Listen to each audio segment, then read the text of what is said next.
Welcome to Hub History, where we go far beyond the Freedom Trail to share our favorite stories from the history of Boston, the hub of the universe. This is episode 225, Boston's first big dig. Hi, I'm Jake. This week, I'm talking about the Middlesex Canal.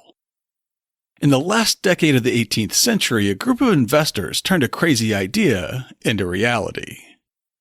After some initial stumbles, they were able to successfully build a navigation canal from Boston Harbor to the Merrimack River in Lowell.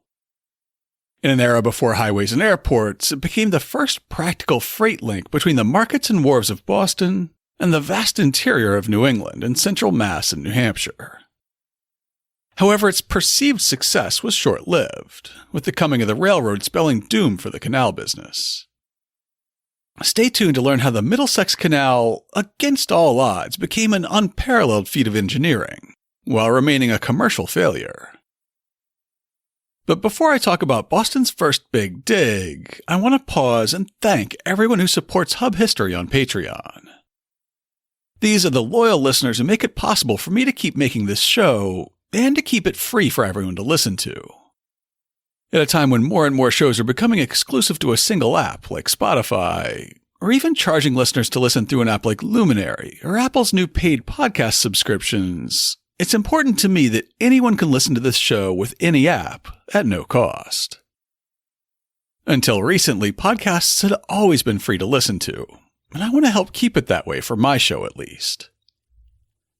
Unfortunately, while podcasts are free to listen to, they're not free to make.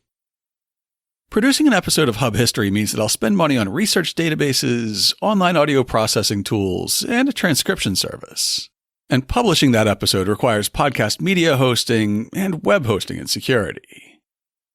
Our sponsors help cover the costs of making the show by kicking in as little as $2 a month. If you'd like to join them and help me make Hub History, just go to patreon.com/hubhistory or visit hubhistory.com and click on the Support Us link. And thanks again to all our new and returning sponsors.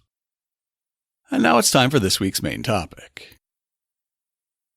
Regular listeners might recall that our last episode was about John Hancock and his shenanigans as a smuggler, culminating in the Liberty Riot in June of 1768. At the time, we introduced Hancock as an ambitious young merchant with an enormous fortune and an eye for politics. There had been a lot of water under the bridge, however, in the 25 years and 2 weeks that passed between the Liberty Affair and the signing of the charter for the Middlesex Canal. Hancock signed the Articles of Confederation, led 6,000 members of the Massachusetts militia in the Battle of Rhode Island, which didn't turn out well. He got elected as the first governor under the state constitution written by his colleague John Adams, resigned as governor, got reelected, and immediately pardoned the rebels who fought in Shays' Rebellion during James Bowdoin's brief interregnum. Along the way, he got elected as the president of the Confederation Congress, but declined to serve, led the Massachusetts ratifying convention that replaced the Articles of Confederation with the Constitution, and ended up running for president under that Constitution in 1789. Maybe you've already heard this, but he didn't win. Instead, he got soundly beaten by George Washington and Vice President John Adams. When Hancock signed the charter establishing the Middlesex Canal, he was in the final year of his final term, though he didn't know it yet. A few months after the charter was signed, John Hancock would pass away in October 1793 at age 56. When he signed the charter, Hancock was signing on to do the impossible. It probably goes without saying, but throughout North American history, right up to the mid-19th century, oceans, lakes, and rivers were the best way to travel. English colonists arrived on ships and quickly adopted canoes from the indigenous population for traversing inland waterways. Through centuries of colonial wars, control of rivers and lakes could mean the difference between victory and defeat. That's why so much of the Revolution was fought along the Hudson-Champlain corridor connecting New York City with Montreal. In the years after independence, rivers like the Hudson, the Connecticut, the Delaware, the Susquehanna, and the Potomac allowed other cities to carry on valuable commerce deep into the interior of the country. The problem with rivers, of course, is that they don't go everywhere that you want to. The mighty Charles River only goes as far as Hopkinton, and not all of that length is navigable. The Neponset pretty quickly peters out in Foxborough. The closest river that allowed trade deep into the interior was the Merrimack, which winds its way north into New Hampshire past Nashua, Concord, and Manchester. The problem with the Merrimack was a series of rapids and falls, each of which required goods to be offloaded off a boat, carted around the obstacle, and loaded back onto boats on the other side, adding costly delays to shipping. It was these delays that the Middlesex Canal would try to bypass. Pretty quickly after arriving on the continent, Massachusetts colonists started digging canals. As we saw in episode 59, colonists in Dedham had dug an industrial canal called the Mother Brook by 1640. Navigational canals were trickier. In order to get around rapids, waterfalls, and other impassable stretches of a river, canal boats somehow had to be raised and lowered while keeping the water level on either side. Just a few years before Hancock signed the charter, canals had seemed like a practical impossibility. In 1760, Hancock's ally and occasional rival, John Adams, had been amazed by a description of the canals and locks in Old England, writing in his diary, "Cranch says he has seen the works for conveying ships up a cataract, as that between Topsham and Exeter. Vessels are conveyed along uphill, so 3 miles. They rise uphill as far as from the bottom of the Long Wharf to the top of Beacon Hill. They have walls of great thickness and strength built across the river, with gates of timber fortified with irons in the middle. These gates are opened, and the vessels float within the wall. The gates are then shut, and the fresh running water of the river let down into that apartment where the vessel is, which soon raises the vessel as high as the top of the lower walls, when the gates of the second wall are opened, and the vessel is floated within that. Then the second gate is shut, and the freshet raises the vessel up another stair. These gates have several smaller sluice gates in them that slide up and down. These slide up and let out as much water as they can before they pretend to open the great gates. This whole passage and conveyance is artificial, for the natural course of the river was at some distance. The whole channel was cut by art. What an expense! To cut such a channel for 3 miles, to erect such and so many walls across the river, to build such gates and such machines to open them.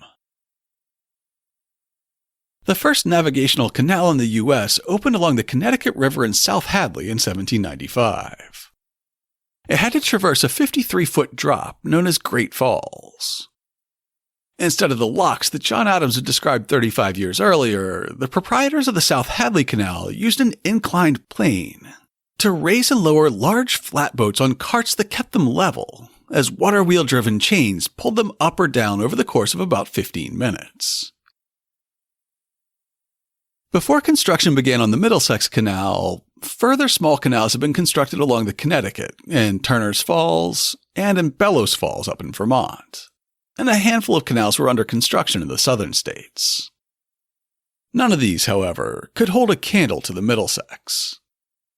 In an 1807 report on internal improvements like roads and canals, Treasury Secretary Albert Gallatin praised the Middlesex Canal as it neared completion, writing, "The Middlesex Canal, uniting the waters of that river with the harbor of Boston, is the greatest work of the kind which has been completed in the United States.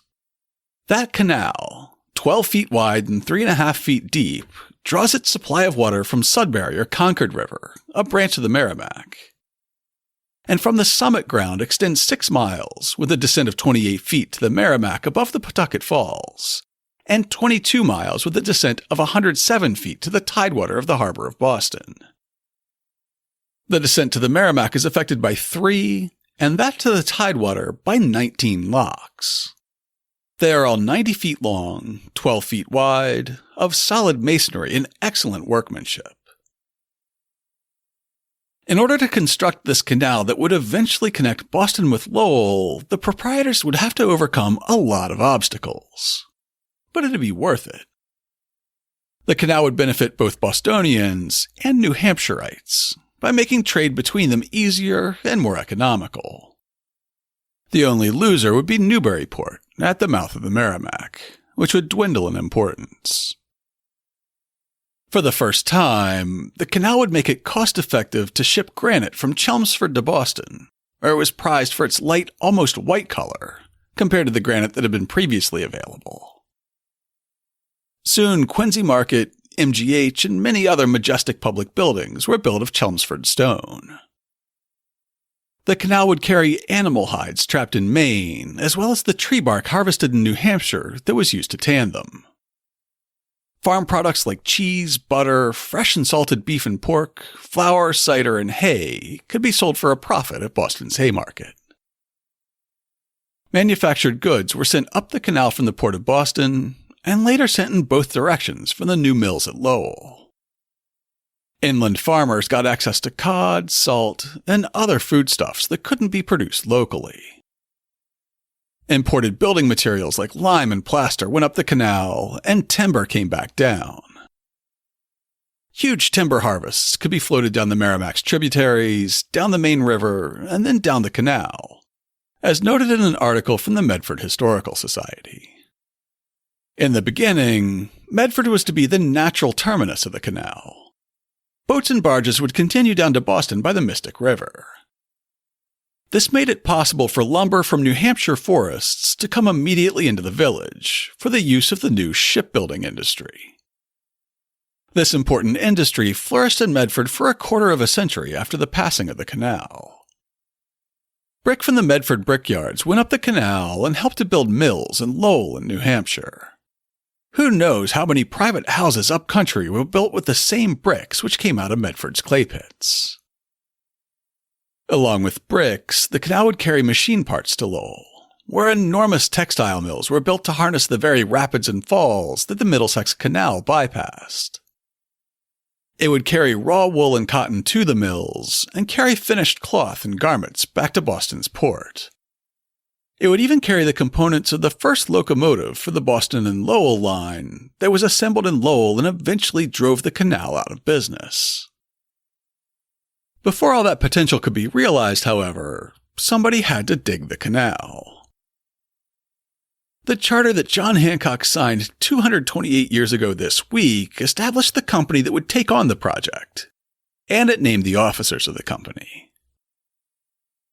Be it therefore enacted by the Senate and House of Representatives and General Court assembled, that the said James Sullivan, Oliver Prescott, James Winthrop, Loami Baldwin, Benjamin Hall, Jonathan Porter, Andrew Hall, Ebenezer Hall, Samuel Tufts Jr., Aaron Brown, Willis Hall, Samuel Swan Jr., and Ebenezer Hall Jr., their associates and successors, are hereby incorporated and shall be a corporation forever, under the name of the Proprietors of the Middlesex Canal, and by that name may sue and prosecute, and be sued and prosecuted to final judgment and execution, and shall be, and hereby are vested with all the powers and privileges which are by law incident to corporations of a similar nature.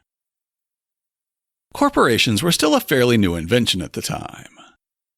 As we learned back in episode 115 about the earliest bridges connecting Boston to the mainland, the 1785 charter establishing the Proprietors of the Charles River Bridge created the first corporation of note in Massachusetts.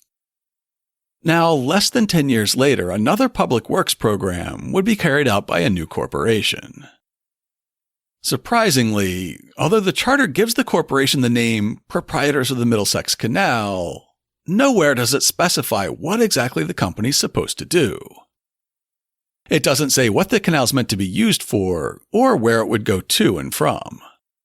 It does get somewhat into the details of what it takes to build a canal.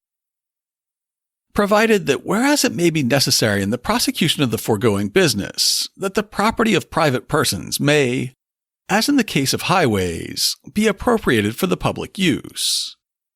In order that no person may be damaged by the digging and cutting of canals through his land by removing mills or mill dams, diverting watercourses or flowing his land by the proprietors aforesaid, without receiving full and adequate compensation therefor, be it enacted by the authority aforesaid that in all cases where any person shall be damaged in his property, by the said proprietors for the purposes aforesaid, in a manner as is above expressed, or in any other way, and the proprietors aforesaid do not within 20 days after being requested thereto make or tender reasonable satisfaction to the acceptance of the person damaged, the person so damaged may apply to the Court of the General Sessions of the Peace for the county in which the damage shall have been sustained. It may not say where the canal is supposed to go, but the charter goes on for days like this, laying out exactly how damages and judgments should be brought against the company, what the penalties would be for anyone who damaged canal property, who got to design bridges over the canal, and which river's waters were off limits for filling the canal. The document also implemented a 10-year deadline on construction. Be it further enacted by the authority aforesaid, that if the proprietors aforesaid shall refuse or neglect for the space of 10 years after the passing of this act, to build and complete such canal so as to be passable in manner aforesaid, then this act, so far as it respects the same, shall be void and of none effect. Further legislation would amend the charter in 1794, extending the 10-year deadline to enable the company to connect the canal to Charlestown. In 1795, increasing the dollar value of real estate the company was empowered to hold. And in 1798, enabling it to buy and operate mills and adjusting the toll rates it was allowed to charge. Another extension was passed in 1802, with a provision that the proprietors would enable canal boats to cross the Charles to Boston. Further extensions were passed in 1808 and 1809, giving the company until 1813 to finish the canal from the Concord River to the Boston side of the Charles. Now that the corporation was chartered, you might think that it was time to start digging. Not so fast, partner. First, the proprietors had to figure out the route of the canal from Medford to the Merrimack. And as an 1843 company history points out, that wasn't as simple as it sounded. The board of directors being duly organized, the next duty was to commence the necessary surveys of the most eligible route between Medford River and Chelmsford by the Concord River. Here, the committee were met by an almost insurmountable difficulty. The science of civil engineering was almost unknown to anyone in this part of the country. They were, however, determined to persevere, and appointed Mr. Samuel Thompson of Woburn, who began his work and proceeded from Medford River at a place near the location of the present lock, and followed up the river to Mystic Pond, through the pond and Sims's River to Horn Pond in Woburn, and through said pond to the head thereof. Meeting here bars they could neither let down nor remove, they went back to Richardson's Mill on Sims's River, and passed up the valley through the eastern part of Woburn to Wilmington, and found an easy and very regular ascent until they reached the Concord River. A distance traveled, as the surveyor says, from Medford Bridge to the Billerica Bridge about 23 miles, and the ascent he found to be from Medford River to the Concord 68 1/2 feet. The actual elevation, when afterwards surveyed by a practical engineer, was found to be 104 feet. By the original survey from Billerica to Chelmsford, the surveyor says, the water we estimate in the Merrimack at 16 1/2 feet above that at Billerica Bridge, and the distance 6 miles. When, in fact, the water at Billerica Bridge is about 25 feet above the Merrimack at Chelmsford. This report shows one of the many difficulties the directors had to contend with for the want of requisite scientific knowledge. That's a critical error because the proprietors wouldn't be able to get water from the Merrimack to flow uphill to Billerica. Instead, they'd have to find another water source for the canal. But before they committed to a water source, they needed a competent surveyor to provide a plan of the countryside with accurate elevations, lest they repeat the mistake. At this point, Loamy Baldwin would take control of the canal project from an engineering point of view. Baldwin had commanded the Woburn militia during the Battle of Concord and Lexington, then enlisted in the Continental Army and fought in the New York and New Jersey campaign, including the famous crossing of the Delaware and the Battle of Trenton that followed. After resigning from the Army due to ill health in 1777, he became a local politician in Woburn. Today, he's remembered as the father of American civil engineering, a role he basically stumbled into as a result of his investment in the canal project. After the first botched survey, Baldwin stepped in and took a stronger hand in the project, because nobody else did. As a 2017 article in the Journal of the American Society of Civil Engineering points out, clearly the team needed an expert. There was only one in the country, the Englishman William Weston, who, Mary Stetson Clark wrote, had gained a high reputation in his own country for canal construction. He was in Philadelphia overseeing the construction of the Schuylkill and Susquehanna Canal, so they had to persuade him to come to Boston. Baldwin traveled to Philadelphia to make the pitch, bringing letters of introduction and an offer to match his current salary and add $1,000. Baldwin secured one more critical item, an early version of the Y level, which Clark described as the first accurate leveling instrument made use of in America. The device combined a magnetic needle, spirit level, and telescope, and was used in conjunction with the graduated station staff. It was the prototype of the present-day transit and rod. If you've ever seen surveyors at work, you've seen a modern transit, which measures elevation changes as well as the azimuth, or direction of a line. The older Y level was the first accurate way to measure elevation changes. It consisted of a tripod base with a sighting telescope and a rotating mount on top of the tripod. A spirit level in the mount ensures the scope is perfectly level. Then the surveyor looks through the scope and sights through a crosshairs.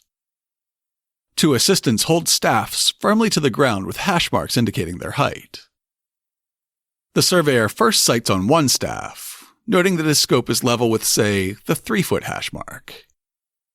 Then he turns and sights on the other staff, noting that his scope is now level with the 8.5-foot hash mark. The difference between the two means that there's a 5.5-foot elevation change between the two staffs. Seems simple enough, but it was clearly beyond Samuel Thompson's abilities in the first survey. The article continues, the second survey was more successful.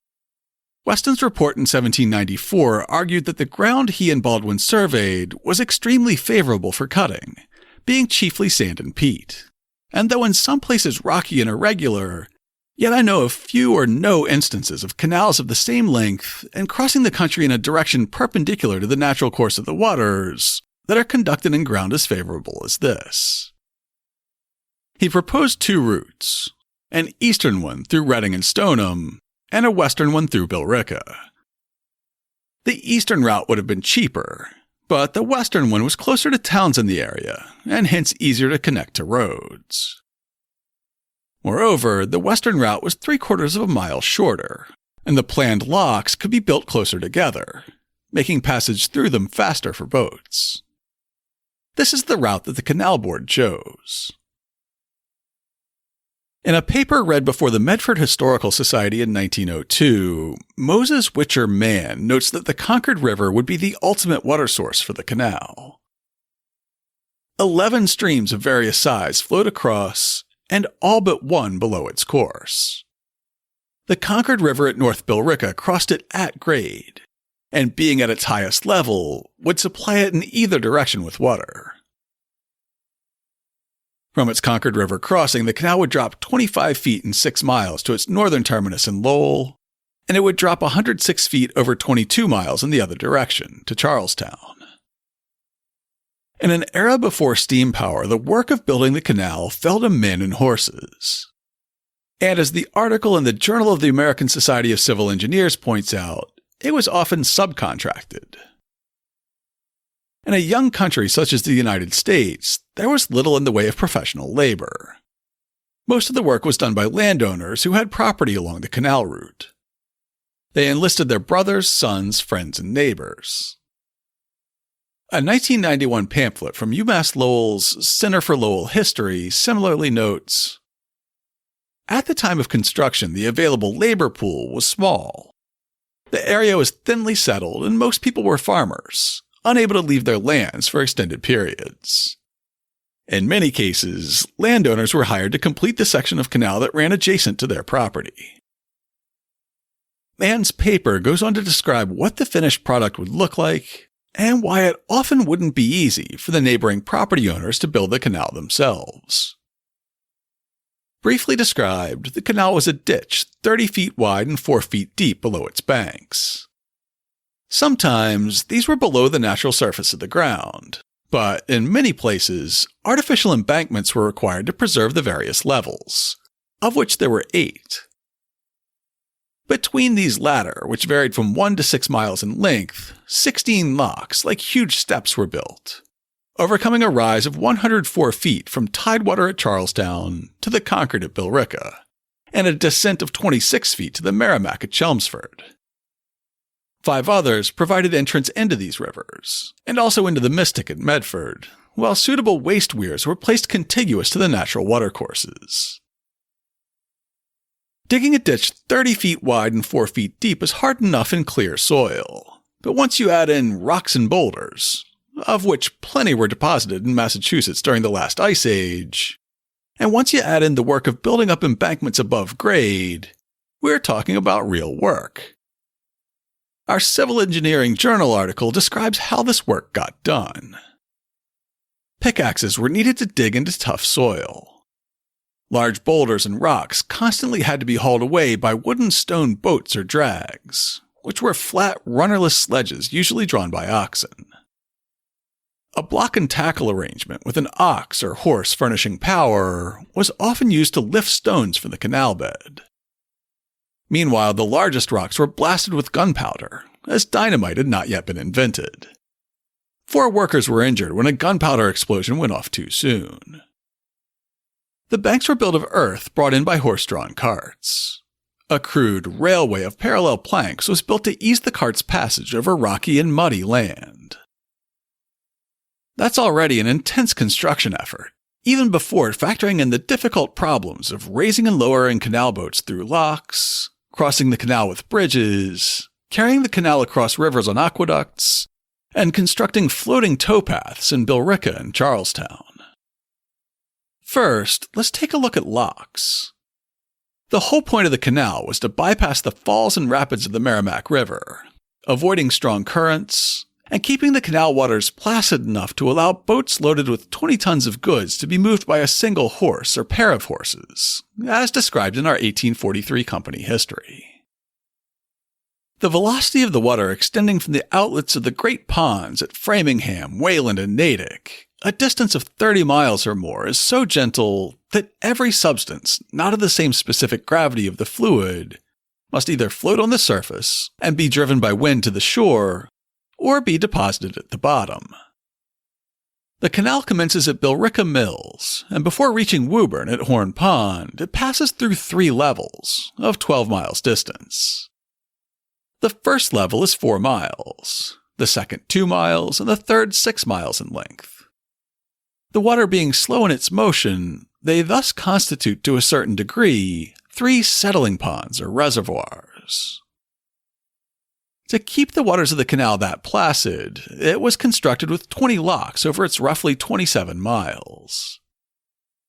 You probably know what a lock is, or maybe you just remember John Adams' description from a few minutes ago. But just in case, at the points where Loammi Baldwin and William Weston determined that the canal would transition from one level to the next, a pair of wooden gates set in granite footings would be built, 75 feet apart. The 2 halves of each gate met in a V shape, and the V's at each end of the lock pointed toward one another to stand up against the water pressure within. When a boat came down the canal to a lock, the lower gate would be sitting closed, acting as a dam that retained the high water above the lock. The boat would then enter the lock, and the second gate would be closed behind it. That meant that the 75-foot length of the locks capped the size of the canal boats in the Middlesex at 75 feet. With both gates firmly closed, the water would be slowly let out of the lock, lowering the boat to the level of the canal below. The lower gate would then be opened to allow the boat to exit, while the upper gate remained closed, acting as a dam and holding back the water at the upper level. Moses Witcher Mann's paper describes whose job it was to shepherd boats through the locks. Generally, the lock tender was the tavern keeper, who, in the interval between the passage of boats, found time to cultivate a garden and care for his domestic animals.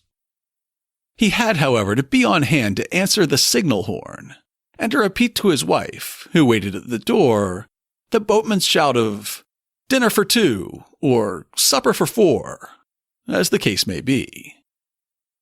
By the time the boat arrived, and keep in mind this was written in 1902, the good woman would be ready for her guests, and ample justice would be done to the plain substantial fare. If it was dinner time, the boatman would find on their return the boat passed through the lock, ready for the renewal of their trip. At supper time they must remain, unless the moonlight might serve to reach the next tavern. None other than the lock tender could pass the boats through under penalty of $10, and a system of passports or waybills that had to be endorsed at every lock served to keep the tenders at their places, and to prevent imposition on the part of the boatmen. Locks allowed canal boats to traverse the canal in relative ease, by keeping the water perfectly level, while aqueducts let the canal itself traverse obstacles that couldn't be otherwise bypassed, like river valleys. An aqueduct in this context basically just means a bridge that carried the canal's water. The 2017 civil engineering article that I've been quoting from lavishes praise on these aqueducts. Perhaps the principal engineering achievement of the canal was seen in the aqueducts that carried the canal over the rivers. A total of 8 aqueducts were built, most made of wood, a material both economical and familiar to Baldwin. The most impressive was the aqueduct over the Shawsheen River. It was 188 feet long and 30 to 35 feet above the river. To build it, Baldwin designed 2 abutments and 3 or more central piers of stone laid without mortar, supplemented by wooden braces between each outside stone pier and the abutments. Large, horizontal timbers embedded in the piers supported the lower ends of the structure. In 1898, an author writing about the remains of the canal described the ruins of the Shawsheen Aqueduct, saying, 2 end abutments and a central pier, all of stone, supported a wooden trunk or box about 180 feet long, elevated 30 feet above the river, and of sufficient width and depth. The abutments and pier remain undisturbed to this day, with some decaying fragments of the oaken trunk still clinging to the pier. The highway and electric car line pass within a few feet of this monument. Moses Witcher Mann also described the remains of the aqueduct 4 years later. The various locks and aqueducts were constructed of wood and necessarily perishable. What remains today is a monument in granite. The pier and abutments at the Shawsheen are well worth the journey to see. Though the wooden trough of the aqueduct has long since succumbed to the forces of nature, the same silent forces have invested the granite walls, innocent of mortar in their building, with a dignity that impresses the beholder. Both these accounts make it sound as though the aqueduct was on the verge of crumbling into dust. But the pier and abutments are still worth a journey to see, if you happen to be traveling up Shawsheen Ave in Wilmington. Almost 120 years after Mann's account was written, the granite's dignity remains basically unchanged. Aqueducts carried the water of the canal over rivers that it didn't link to, while bridges would carry roads over the line of the canal. Mann writes, "Some 50 bridges spanned the canal, part of which were for the highways. The rest were to connect private property divided by the canal. They were built with abutments of boulders and floors of wood, and the latter were known as accommodation bridges." Although the canal would be jokingly known, mostly after the fact, as New England's incredible ditch, the complexity of the locks, aqueducts, and bridges belies that nickname. These technologies that were developed by Loammi Baldwin to power the Middlesex Canal would help fuel a canal boom that lasted for the next 3 decades, until canals were supplanted by railroads. In 1802, the 4th of July fell on a Sunday, so Massachusetts observed Independence Day on the 5th. the newspaper The Columbian Sentinel commented on a special event that occurred on that holiday Monday. On Monday last, water was admitted to the Middlesex Canal as far as Woburn Meeting House. More than 120 ladies and gentlemen embarked upon its waters. Although the party was numerous, the construction of the boat was such that the accommodations were convenient. This new mode of passing through a country diversified by almost every variety of landscape produces effects the most pleasing and agreeable. The proprietors deserve the highest praise for their enterprise. The choice of a superintendent demands commendation. Unwilling to acknowledge dependence on any nation or any state, they reposed confidence in a citizen of their own. His works declare his praise. Even Massachusetts, a state already proud in science, will in some future age feel an increase of pride to acknowledge her son. That summer, the first canal boats began hauling cargo on portions of the Middlesex, even as construction continued. In 1914, Thomas M. Stetson recalled how canal boats on the Middlesex Canal worked for the Medford Historical Register. Then 84 years old, he remembered, "The long tow had the horse at one end, and the other was made fast to the top of a slightly elastic pole, which stood near but not quite at the middle of the boat's length. Its exact position was scientifically important, for if it was rightly placed, the boat would keep the middle of the water, and only at approaching a bridge or another boat did the boatman need to lean against his enormous steering oar." A pamphlet about the canal from the Center for Lowell History, published in 1991, goes into much more detail about the types of canal boats that were used on the Middlesex and what they were used for. 3 types of boats were used on the Middlesex Canal: rafts, packet boats, and scows. The scows, also called luggage boats, carried freight such as furs, produce, and coal from inland areas to Boston Harbor. They also carried store-bought goods back to New England residents. In 1886, General George Stark described the scows as peculiarly constructed, and their mode of propulsion was as peculiar as their model. Designed to meet the unique requirements of canal navigation, they were flat-bottomed, with parallel sides and square ends. Due to silting, water in the canal was seldom more than 3 feet deep. The construction of the scows allowed them to carry loads of up to 20 tons, while drawing only 2 feet of water. A scow was towed by a single horse, its line attached to a small mast located a little forward of the center of the boat. A driver for the horse, and a steersman, who used a large sweep oar at the stern of the boat as a rudder.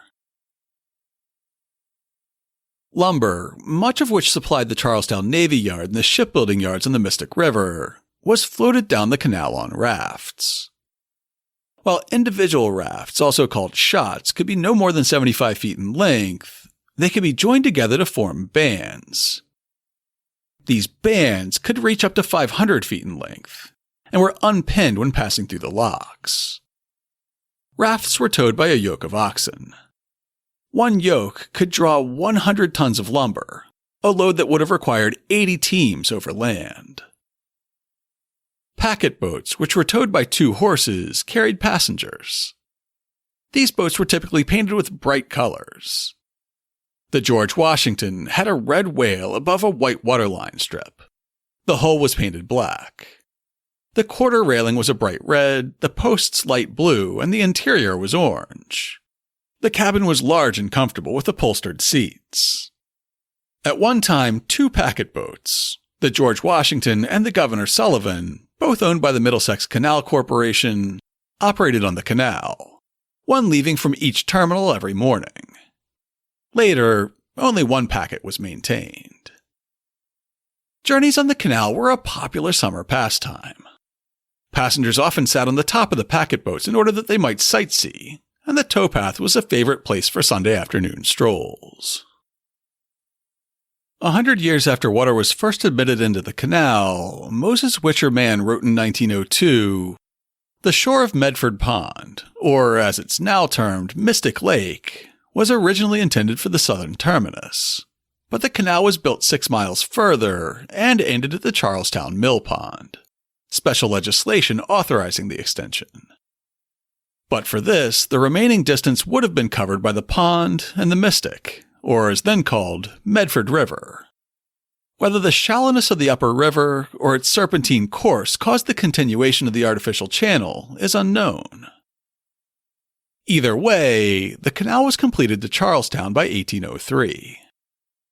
Its southern terminus was the Charlestown Mill Pond, a dam thrown across a corner of the lower Charles River along Charlestown Neck. By the time the canal was dug to meet it, the dam had been used for tidal mills for almost 150 years, which you can learn more about in my interview with Earl Taylor in episode 130. Building a canal to Charlestown is all well and good, but we all know that until it connected with Boston, it didn't really count. In a 2008 article for the Middlesex Canal Association's Towpath newsletter, David Dettinger describes what it took to get the specialized boats developed for use in canals across the Charles River Basin to a wharf near Boston's Almshouse. With foresight, the Middlesex Canal Company purchased the entire mill pond complex and set about improving all its features. For example, to cross the pond, a floating towpath had been introduced between the canal entry and the existing lock. This was replaced by a permanent embankment. The lock itself was improved, the mills were renovated and access improved, the dam was reinforced where needed. From the mill pond, Boston destinations could be reached by either of two options. That is, by loading cargo onto wagons and hauling them across Charlestown to the bridge, which had opened in 1786. Alternatively, canal boats could be pulled across the Charles River to a wharf and warehouse rented on the northern tip of the Shawmut Peninsula. From here, it was about a mile to the center of Boston, on a rough road. Crossing the Charles River was not a trivial matter. Canal boats, long and narrow, were designed to be towed, not navigated in open water with current, wind, and along a curving route. Rather, they must be hauled hand by hand along a cable called a warp. However, such a cable must not interfere with traffic on the river itself. Colonel Baldwin's solution was ingenious. He placed buoys along the route tethered to anchors below. A heavy iron ring was slipped over each tether, and the cable was attached to each ring in turn. With this arrangement, the cable would rise as it was being pulled, bringing the ring along with it. After passing a buoy, the ring would pull the cable to the bottom again, out of the way of passing boats. I'll include a link to Dettinger's hand-drawn diagram of the rings, buoys, and cables in this week's show notes, and I promise it will make sense if you look at it. In her book Gaining Ground, past podcast guest Nancy Seasholes describes how the Middlesex Canal was eventually extended across the heart of Boston to connect with Boston Harbor. In the first 2 decades of the 19th century, the old mill pond that had separated the north end from the west end was filled in with soil taken from the top of Beacon Hill. The new neighborhood would be known as the Bullfinch Triangle, and the new canal would perfectly bisect the triangle. As a condition of filling in the mill pond, the city required the existing Mill Creek, which for almost 150 years had drained the mill pond and turned the water wheels that milled early Boston's grain, to be connected with the Charles River. The new canal would begin under today's North Station and follow the line of today's Canal Street before intersecting the original Mill Creek, which in turn ended at the city docks under today's Quincy Market. The contract called for the canal to be dug 20 feet wide at the Quincy Market end and 40 feet wide at the North Station end. It was to be lined with stone and to maintain 4 feet of water. She describes how an extension to the sea proved to be the natural culmination of the canal project. The canal through the middle of the pond was one of the early successes of the Mill Pond project. This canal was considered an extension of the Middlesex Canal, which terminated in Charlestown and had been built in 1794 to 1803 to provide a shipping route between the Boston area and the Merrimack River. From Boston Harbor, boats went north through the mill pond into the Charles River, and then to the Almshouse Wharf in the West End, from where they were drawn across the river on a system of buoyed cables to the canal entrance near present Sullivan Square.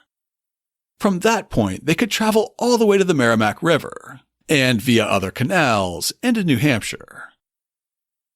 This extension of the canal to the Boston waterfront was completed by about 1815, and C. Sholes quotes an 1817 letter from Shubael Bell to describe its success. The Mill Creek or canal is continued through what was the mill pond to the old causeway and connects the waters of the Charles River with the harbor. Great quantities of merchandise and country produce are transported on the Middlesex Canal, of which the creek may be considered a part, to and from the metropolis. The Middlesex Canal opens a communication with the interior of this state and has been productive of much good. In the end, the extension of the canal to Boston Harbor wasn't enough to make it a good investment. Buying stock in the Middlesex Canal Company was fundamentally different than buying stock now. These days, I might buy stock in a startup with the assumption that I'll sell the stock when their product launches. Or I might buy a stock in a blue chip company and hold on to it while getting an annual dividend. Either way, if the company then needed more money, it'd be forced to issue more stock. Not so with the proprietors of the Middlesex Canal. As Moses Witcher Mann wrote, the charter gave the directors power to lay assessments upon the stockholders.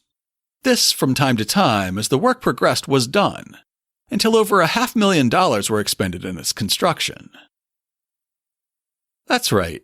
As work on the canal progressed, anytime the company needed money, it sent a bill to the existing shareholders. One of the original investors in the company was John Quincy Adams, who wrote to Thomas Welsh in January 1798 about the ongoing financial difficulties caused by his investment in the company. With respect to the canal shares, although the expenses and assessments become heavy by continual disbursements with a distant prospect of any returns, yet as I hope the undertaking will eventually succeed, and as it's meant to be productive of public benefit, I do not regret the monies which are thus applied. I hope, however, that in the future there will be less of that absorption which swallows up all the produce of my little property in America from year to year, and that upon my return I shall find some sort of income that may contribute to provide me a subsistence. When he was old enough, John Quincy's son Charles Francis Adams, the future diplomat and historian, would take over managing his father's finances.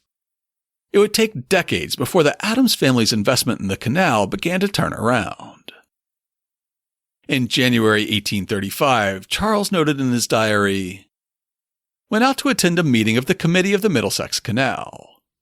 The committee annually appointed to look over the accounts of the treasurer. This canal is becoming a very good property." And 4 years later, he was finally able to make this optimistic note in his diary.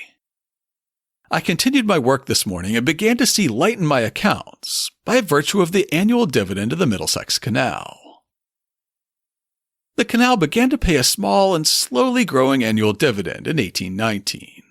And while it made investors like Adams optimistic, the canal would never pay back the debts it had placed on its early shareholders. The only initial investors who profited were those who didn't hold the stock for long. After an initial public offering at $25 a share, the stock price shot up to $500 in 1804, when the main course of the canal was completed. From that peak, the stock price began falling, until the company finally became insolvent, as we'll hear in a few minutes. Investors and shippers weren't the only people to find a benefit in the completed canal. Residents all along its length soon came to embrace the quiet waters of the canal and the level ground of the towpath as a destination for recreation. Couples strolled along the banks in the evening, while fishermen casted after the perch, bream, and chub that basked in the shade under the canal's bridges. In Moses Witcher Mann's paper, he describes the turn of the seasons along the Middlesex Canal. The towpath in summer became a favorite walk out from Boston and from the several villages, a veritable lover's lane. And some of the taverns were noted as the resort of pleasure parties, notably the one at Horn Pond in Woburn. In the winter, the pleasure seekers forsook the path, for with the closing of the season by the Frost King began the sport of skating. Without exception, every man with whom the writer has conversed as to his recollections of the old waterway refers with pleasure to the long skating trips he enjoyed. These sometimes became strenuous, as when the boys of Charlestown and Medford met near the old toll house to the slogan of "Charlestown figs, put on your wigs and up to Medford run," while "Medford maggots, put on your jackets and drive them back like fun," was the reply. With the exception of thin ice under the bridges, and to which some unfortunates plunged in an involuntary bath, the canal was an ideal place for winter pastime.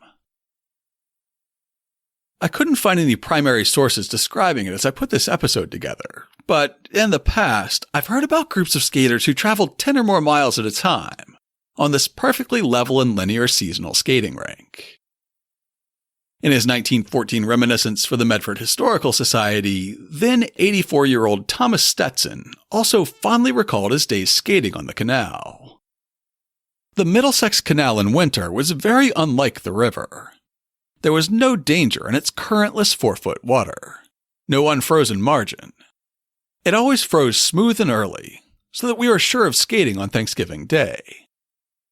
Beyond the aqueduct and through the woodlands, it was ideal. The heavy oaks kept off the wind. We could look down upon the lovely lake, which at times was very near the canal and perhaps 20 feet lower. We could climb down the slope and explore on our skates all its nooks and bays. Some distance above the parting, there was an apron of plank, the wasteway for the surplus water of the canal. This made a handsome cascade as the water tumbled over the rocks right into the upper pond. Its value as a lover's lane, fishing hole, and skating rink was not enough to save the canal from growing competition. The decline of the Middlesex Canal is a study in betrayal and disappointment. After the corporation paid the first dividend to shareholders in 1819, things were looking up. By the 1830s and 1840s, the shareholders were still underwater, having paid more into the company to cover its costs than had been paid back in meager annual dividends. But there seemed to be light at the end of the tunnel. Then in January 1836, shareholder and board member Charles Francis Adams noticed some concerns about competition for the canal in his diary. Time occupied by attending a meeting of the directors of the Middlesex Canal, for the purpose of consulting on a dividend. The annual report of the agent was read, which displays a very favorable state of the concern. But the dread of competition from the railroad just going into operation still hangs over us. Adams' concern was justified. As Boston merchants continued to seek cost-effective connections to the interior of the continent, steam locomotives seemed irresistible. New York might have an Erie Canal that linked New York City through the Hudson River to the Great Lakes and the plains beyond, but Boston would soon build its own iron-railed connections to the western frontier. In 1830, the Massachusetts legislature chartered yet another corporation. This one was created to build a railroad connecting Boston to Lowell. One paragraph in the charter would prove to be a death blow for the Middlesex Canal. Be it further enacted that no other railroad than the one hereby granted shall within 30 years from and after the passing of this act be authored to be made leading from Boston, Charlestown, or Cambridge to Lowell, or from Boston, Charlestown, or Cambridge to any place within 5 miles of the northern termination of the railroad hereby authorized to be made. The Boston and Lowell Railroad would simply follow the course of the Middlesex Canal, an efficient route between the two cities that had been conveniently surveyed and laid out over 40 years earlier. The 1843 company history of the Middlesex Canal we've been consulting pulls no punches in describing what the exclusive right to build a railway meant to the Canal Corporation. When the legislature granted to the proprietors of the Lowell Railroad the right to build said road by the side of the canal, parallel with and calculated to destroy it, and without any indemnity by the state or otherwise to the canal proprietors, they did at the same time confer a special, unusual, and exclusive privilege upon the proprietors of the railroad. By inserting in their charter a provision that no other railroad should be constructed within 5 miles of theirs during the ensuing period of 30 years. Had no such provision been inserted in the railroad charter, the canal proprietors might at this time, with almost a certainty of great profit, place iron rails upon the canal line. And no one can suppose that a little competition, created thereby, would be very detrimental to the public interest. But it was thought best to plunge the knife to the hilt into the existing rights of the canal proprietors, and to provide a code of mail for the railroad in order that future legislatures might not allow similar privileges to others, which they thought right to grant to the Boston and Lowell Railroad Corporation. Not allowing the proprietors to drain their canal and lay iron rails in the right-of-way may have plunged the knife to the hilt in their breast. But there was one more betrayal that would twist that knife. Who did the proprietors of the Boston and Lowell Railroad hire to survey and lay out the route of their tracks?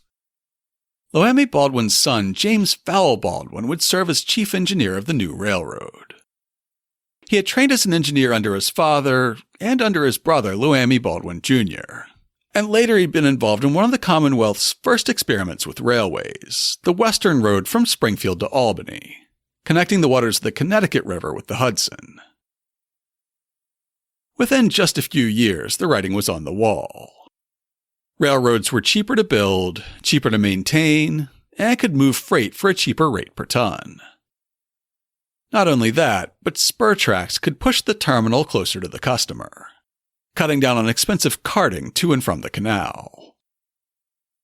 While the Boston and Lowell was being built, the Boston and Providence and Boston and Worcester railways were also under construction. As we heard in episode 203 about Boston's Grand Railroad Jubilee, the city's economic future would be quickly hitched to a locomotive. But that didn't stop the proprietors of the canal from mounting a rearguard action to try to stop the railroad's progress in Boston, as noted in our 1843 company history. The inventions and ingenuity of man are ever onward, and a new, cheap, and more expeditious mode of transportation by steam power has been devised, which seems destined to destroy that which was once considered invulnerable. What is to be done? Improvements in mechanics and the arts will go on while man has mind. If the canal cannot put out the fire of the locomotive, it may be made to stop the ravages of that element in the city of Boston. Spoiler alert, canals did not manage to stop the ravages of the railroad. By 1845 or 46, the proprietors had essentially abandoned the idea of operating a profitable canal. They tried desperately and unsuccessfully to find a loophole in the Boston and Lowell charter that would allow them to transform their money pit of a right-of-way to a railway. When that effort failed, they tried to take advantage of their established waterway from the Concord River to Boston, a city in desperate need of a new source of drinking water for its rapidly growing population. Our 1843 company history describes the proposal. I know of but one way in which the canal can be of much value to the public and to those who hold an interest therein, by changing a part of it from one public use to another. Discontinue the levels from the Charles River to Woburn Upper Locks, and from the Billerica Mills to the Merrimack River, in the whole a distance of over 14 miles. The remaining part, from the Concord River to Woburn Upper Locks, may then be used as an aqueduct, similar to those in France and other European countries. From Woburn, the water may be conveyed in 30-inch iron pipes for the supply of the city of Boston, the towns of Charlestown and East Cambridge. As you probably know, Boston decided to go with the Cossituate Reservoir instead. The proprietors collected their last toll in 1851. According to an 1898 article, the last canal boat plied the canal on April 14, 1852, piloted by Joel Dix of Billerica. In 1859, the Supreme Judicial Court vacated the canal's charter, and today it's mostly remembered in a few stone footings for locks and aqueducts. To learn more about the Middlesex Canal, check out this week's show notes at hubhistory.com/225. I'll have links to historic maps of the canal right-of-way prepared by Benjamin Wright, an assistant to William Weston, the original surveyor and engineer on the canal project, as well as a series of maps from 2008 overlaying the original canal right-of-way and structures over the streets and houses of the 21st century. I'll link to the charter for the canal and the railroad charter that spelled its doom, as well as Secretary Gallatin's article praising the canal. I'll also link to the 1843 company history I quoted from so much, and all the other articles I cited. Before I let you go, I have some listener feedback to share. Over on Twitter, Chi-Chi Lamise commented on our episode about the mysterious death of Star Faithful. Good listen, sad story. She was used by everyone. They also commented after listening to our episode about Boston's missionaries to Hawaii. Kudos, Jake. I love history, and as a white-haired old Bostonian, I'm still angry about what our schools did and did not teach us. They whitewashed everything. Exactly, Chi-Chi. That's why I make this podcast, so I have an excuse to learn about all the things that I didn't get taught in school. Joey Drama commented about our episode on the Holmes family and the commercial development of the telephone. In that episode, I described how I grew up in the 1980s in a rural area where people still had party line telephones. And I said that it was one of the last areas to use party lines. Joey corrected me saying, "Hi Jake, I just listened to Bells and Whistles. I work for a major telecommunications company. We have several party line stragglers in Western Mass." Travel New England shared photos of a neighborhood litter cleanup along the commuter rail tracks at Bussey Bridge in Roslindale and said, "I listened to your Bussey Bridge podcast the other day. A little cleanup today near the site of the accident. Nice. It's hard to imagine from the pictures how terrifying it must have been when a train came crashing through that very bridge." During Black History Month, I replayed a number of past episodes, including one titled 15 Blocks of Rage, which was about a 1967 riot in Grove Hall that gets remembered among white officials as the Welfare Riot and among black leaders as the Police Riot. Eve G. shared a link to the episode on Twitter and wrote, "Besides the brutality, notice that black mothers began leading a battle for equity and welfare 55 years ago as part of what Kristen Swinth calls feminism's forgotten fight." And she included a link to a reading list on feminism. Listener Nina emailed me with an idea for a show topic. "I've been prepping for a social justice learning circle I facilitate and came across this bit of Boston history that might make for an interesting episode. The arson for profit rings that almost burned out the Symphony neighborhood and caused all kinds of havoc across the city in the 1970s and 80s. Once the AG started taking it seriously, they eventually prosecuted over 30 people, including a fire marshal and a member of the BPD arson squad. That may have just been the Symphony Road arsons, I'm not sure.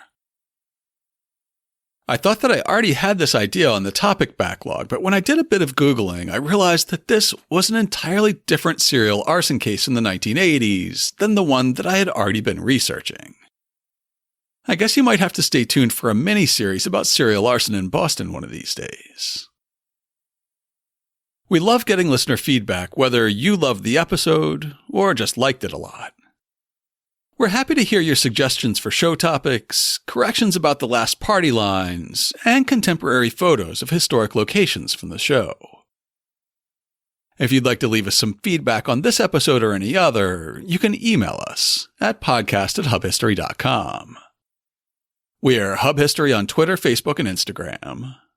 Or you can go to hubhistory.com and click on the Contact Us link. While you're on the site, hit the subscribe link and be sure that you never miss an episode. If you subscribe on Apple Podcasts, please consider writing us a brief review. If you do, drop me a line and I'll send you a Hub History sticker as a token of appreciation. That's all for now. Stay safe out there, listeners.